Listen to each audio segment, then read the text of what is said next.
Hello and welcome to another episode of Time to Change. And today I have my good friend Viswa Prasanna. He is joining me from JKL Consultancy. This guy is the communication master. He believes that there is a way for us to get leaders and employees together and have better relationships. And today I am so thrilled to have him on the show. Give it up, people.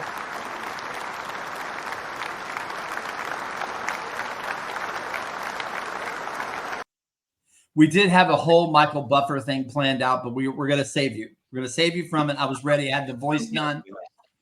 And then this corner. We were ready to do it. But sure. So thank you for joining. The first thing, you know what? We're going to dive right in. These are 15-minute segments. We're going to just get right to it. What are a few of the barriers that exist in workplace communication?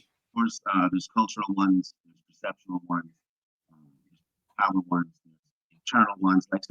So in communicating, the simplest way to think of it is that I have to have a thought, and then it has to be clear in my head, and then I have to find the words that I think communicate that thought, and then I have to speak them, and then those words, that vocabulary that I use, you have to have the same definition of that vocabulary, and then you got to internalize it through your filters and then process it, and then hopefully something close to what I meant in my thought is what you hear and process in your head. And so it's like a miracle if we can communicate at all when you really think about how we define different words. How do we break through those barriers to make sure that we're being clear and concise? That clarity is really a critical element, and one of the ways is often if the other person gives us feedback on what they heard us say. So, I mean, if you give a set of instructions, let's say, to a colleague or an employee or a subordinate or whatever, one of the things is, can you just give that back to me? If it's a few things, right? So to make sure that they heard it, clear, be concise, be concrete, be correct in what it is you're asking or saying, be coherent and be courteous, right? So I need those documents. It's very clear and it's very concise. It's coherent as well, but it's not courteous. But if you're saying, if you get a chance, just shoot me those things, and you expect me to know that you need them right away and what those things are, so being clear about those things, being concrete about what specifically you need, those kinds of things go a long way. And as a manager, as a leader, what you want to do is you want to be able to listen as well. Like, where the word choices aren't as concrete, we lose even more. And so one of the great ways to improve communication in your organization is to bring your people a little closer together. Like when they know each other just a little bit more in different kinds of ways, when they're closer, then they understand each other, trust each other, and then everything becomes more efficient and smoother and clearer and even transparent, really. So if we were just kind of colleagues and I didn't know you at all personally, and the reports were due every Friday, at noon. You're supposed to shoot them to me, and 2 Fridays in a row or 3 Fridays in a row, you're shooting them to me at 5 minutes to noon, and I'm thinking, Chason, what a jerk! Like he knows to do it noon, and he wants to give him 5 minutes before, right? What a jerk, right? Mm-hmm. But if I knew that Chason's father was in the hospital the last month, I might think, man, like this guy, even though every week it's a Friday and he's got to go visit his dad, he makes sure that report is in somehow Right. 5:12, right? And so It all of a changes the sudden, perspective. Yeah. it changes the perspective, and it's only possible if we know each other better. But really, when you make an effort to get to know your colleagues and to speak to them with some transparency and vulnerability, even all of a sudden everybody gets much closer, and then the communication becomes really a beautiful thing. So there's not a single area in which your organization operates or a single vertical or department where if you don't improve the communication, then the efficiency, the production, the well-being doesn't all rise. Like it's true everywhere, because when people communicate better, like everything functions better and people are happier. So it's one of those things where you can invest a little and you get a huge return in reward organizationally and personally. Like when your people are communicating well, man, it's it's a beautiful thing. And for those of us who pay attention to energy as well, it improves the energy, well-being, and happiness in your organization. So it doesn't require a lot of money, and it doesn't require a lot of time either, because what you're doing is just changing the way in which people interact with each other just a little bit, just taking a little extra time to hear what they're saying, what someone is saying, or to think about their point of view, or to think about the way in which they communicate. Communication is such a big word, and it's an umbrella that covers everything, but uh, all the way down to, do you lean in when somebody is speaking? Do you have your phone on the table face up, or is it in your pocket? What is the tone of voice you use? Are you listening just to talk, or are you listening to ask another question to get more clarity, to understand more deeply? So all of those things are part of communication. And when people learn how to do just a little of that better amongst each other, it improves all the different areas fairly quickly. But it requires intention from the top, from the leaders, from the managers, and the leadership has to really embrace it. No, that's fantastic, and you're absolutely right. And it ties in kind of to my next question of like that ties in so beautifully to what are the sustainable and quantifiable benefits to actually having those processes in place and to taking the time as a leader to do that work.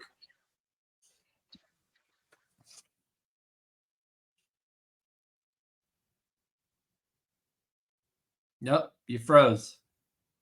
Guys, so I may be a little bit biased. When you're communicating well, once your team knows how to do it, and when they make the effort to do so, when your managers do so, when Hey, Vishwa. when what your leaders say from, yeah, did you catch me? Yeah, you froze Okay, and then it came in kind of halfway through. So just start here. I'll clip this. Start here and answer that question again. okay. Ready? Go. Uh, I believe it's incredibly sustainable, because what happens is when organizations, teams, individuals start communicating better, it kind of catches fire, and it creates its own energy and momentum, and people love it. So the sustainability comes from one, intention, but two, it's self-sustaining. Uh, when we all become more vulnerable, become more honest, are more clear in our speaking and listening, like that just snowballs kind of in an organization. And really, that's where the transparency comes, because then we start believing in one another and able to really speak our minds. And so what it does is it increases trust, it increases efficiency, it increases or decreases errors, because everybody's on the same page. Well-being, it increases overall productivity and the bottom line. So there's so many different ways it benefits your organization, and really lasts.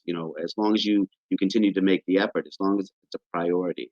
The interesting thing is that 86% of managers and employees say communication has caused projects to be late, delayed, or end entirely. Mm. But what percentage of managers or CEOs or leaders think that they're doing a great job in communicating, right? That number, those two numbers are incongruous. They do not match up, and it's not the managers and the employees who are wrong. So it's incumbent upon those leaders to really look at communication and evaluate it independently and objectively, so they know whether communication really is good inside the organization, or whether they are good communicators themselves. Well, you've just segued. It's almost like we were connected because you just segued right into each one of these questions. What is the reason why a leader wouldn't care about communication and wouldn't spend time? Like, why wouldn't they do that? Why it makes like complete and perfect sense when we're sitting here at a 30,000 foot level having this podcast and talking about it, but you're in the thick of it. You're worried about those reports. You're worried about that bottom line. You're worried about the end of the day and the P&L.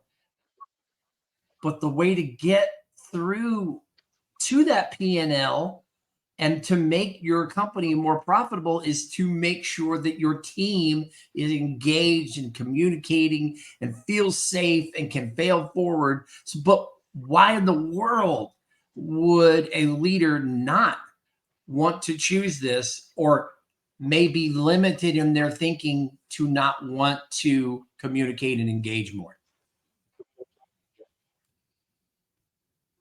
great question. I think it's probably because all of us have been talking since we were like 2, right? So everybody thinks they know how to communicate. You know how to walk, so you don't take lessons on how to become a better walker, right?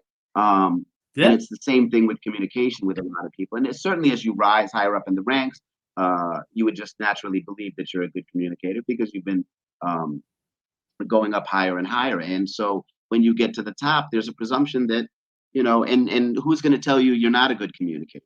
So that's why transparency, if you want to talk about communication in a great agency means, or organization, that the guy at the very bottom can get a message to the guy at the very top. And not only is it heard, it's considered.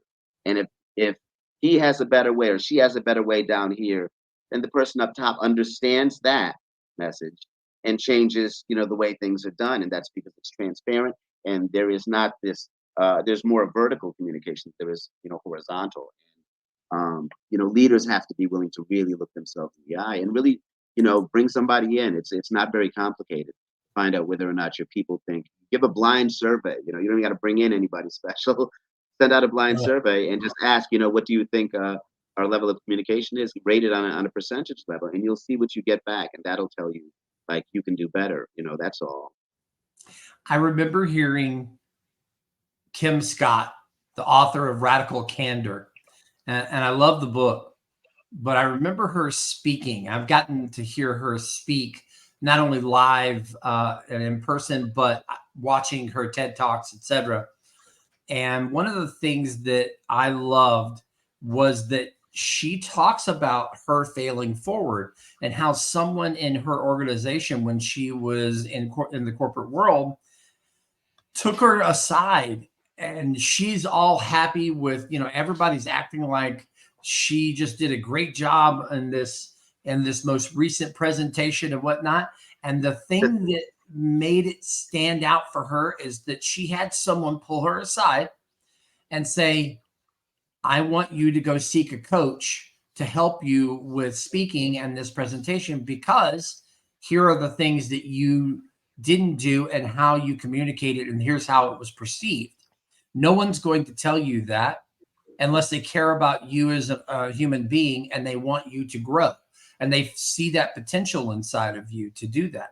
When you're in an organization that promotes that kind of level of care, concern, empathy, and true leadership, they're going to care to make sure that people are engaged. They're going to make sure that people are listening to each other or respectful of each other, that boundaries are set, and that there's an appropriate diversity, equity, inclusion, belonging that is part of the culture, and that it's the true work that's being done.